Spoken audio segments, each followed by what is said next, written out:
Hey guys, I'm Lydia. If you're new here, welcome to my YouTube channel. And today I'm going to be talking about healthy habits that I incorporated into my life last year. There are 10 healthy habits that I've incorporated into my everyday routine that has really helped me reach and achieve my goals. And I wanted to share them with you guys. And these are habits I think would be beneficial to incorporate into your life going into 2022. These are not going to be tips like drink more water, go on your phone less, eat healthy, exercise, because those are things everyone knows already and knows that will make them healthier. Everyone knows to drink more water at this point, so these are going to be different types of tips that often get overlooked. I'm doing this in my car because my boyfriend, who I live with, is at home doing online school right now, so I am here. So let's just get right into it. Okay, so my first two tips are phone related. My first one that I think is very, very important is not going on your phone the second you wake up. When you go on your phone the second you wake up, the first thing you're doing is seeing other people accomplish other things or seeing what other people are doing. That is so annoying. You're gonna feel like you are behind the second you start your day because you see that other people have already done something or did something last night. You're starting your day on a bad note because you're gonna instantly feel like you are behind. If you start your day without looking at your phone first, you're gonna be a lot more motivated. You're gonna be able to think about what you're gonna do for the day, and then you can do something first to make you feel like you are accomplishing something before you go on your phone. I feel like a huge reason why social media is so toxic is because people don't get off of it the second it starts negatively affecting them. If social media was used only as a positive platform and people didn't continue to engage in content that is toxic for them and bad for them mentally, for example, like the self-comparison thing, just making them feel worse about themselves. If you stop looking at your phone when you know it's not good for you, your mental health will improve. I've noticed this in myself so much this year, and this might be one of the biggest things that have affected me. This kind of goes in hand with my last point. It's very easy to compare yourself to others. That can cause jealousy. Jealousy doesn't need to be a bad thing. What I mean by that, say someone's going to fitness classes every week and you're jealous that they're out there super fit, they're doing something you want to be doing. Use that as your motivation. Instead of being jealous that they're going to fitness classes 4 times a week, incorporate that into your life. Ask yourself why you're jealous of this person, and if it's because of something that they're doing, work towards doing that for yourself. Instead of being like, oh, I wish I had what they had, do something to have it too. Maybe it's something totally different. Maybe it's just the overall idea. If it's something you can change to incorporate into your own life, then do it. Go for it. Turn jealousy into motivation is basically what I'm trying to say here. Okay, so this one is for people who have anxiety or have trouble focusing. This won't work for everybody, but this has really helped me and I thought it was worth adding to this video. Incorporating movement anytime I'm feeling anxious. Obviously, this depends on where you are and your circumstances, but for me, anytime I would be super anxious about something up and coming, or I have a lot of schoolwork or something, stepping back and taking a break and doing yoga, moving my body, going for a walk, isn't me saying like, oh, go exercise, but doing little bits of movement has really been able to calm my anxiety. The most beneficial things that I think I've ever started doing, because it just releases all of that stress and really clear your mind and get back focused onto whatever was stressing you out with a clear, fresh mindset. Okay, so my next tip is resting before you reach the point of burnout. This is something a lot of people struggle with, something that I really struggled with. Is I would push myself to the breaking point and then have to just do nothing for a couple days or a week. I would feel so bad about it because I felt like I wasn't accomplishing anything. So if you feel yourself reaching that point where it's like, I feel like I can't go on any longer, it is so much better to take that 1 day rest. This could be schoolwork, this could be work, could be taking a mental health day. You don't need to feel bad about taking 1 day if it means saving yourself an entire week of burnout. How much will that cost you in the long run? Really think about it. How much will a week of burnout cost you compared to 1 day? My next tip is to have a clear set of goals, because obviously motivation isn't linear. You're gonna have those hard days. It'll be a lot easier to take the easy opt-out option on the days you're not feeling great if you don't have a goal in mind. It's going to be a lot harder to align your actions to get you where you want to be. If you don't know where you want to be, you're not going to know what you need to do to get there. Well, by knowing your goals, you're able to align your actions a lot more consciously.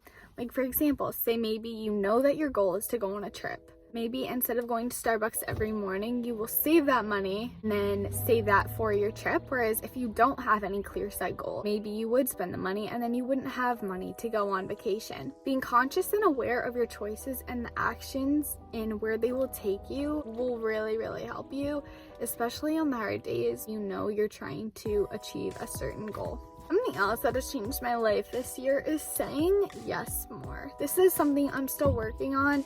Finding balance is very hard, especially when you have so many different aspects of your life going on. It can feel overwhelming to say yes and to take time to do the things that make you happy that don't seem productive in your mind.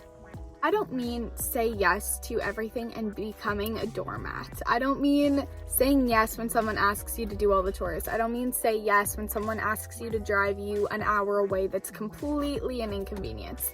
I don't mean say yes in those situations. Connections are going to be one of the most important aspects in your life to keep you motivated and happy in the long run. So say yes to those opportunities because you don't know what could come out because of it. If someone invites you out and one of your goals has been to make more connections and see people more, prioritize that. Know that the action you are taking to go see this person is aligning with your goals. Awesome step to take because that will help you achieve that. A lot of the time we get really caught up in all the stuff we have to do and we say we don't have enough time to go see this person, to go see our friends, to go see our family. If you're finding it challenging to incorporate seeing people into your busy routine, because a lot of us are super busy and don't always have time to say yes to everything, include these people into your everyday routine and what you need to get done. Still make that connection in the meantime, whether it's going grocery shopping with someone every Tuesday. Do little things like that to also find that balance for you. The next step is making a to-do list before you go to bed every night.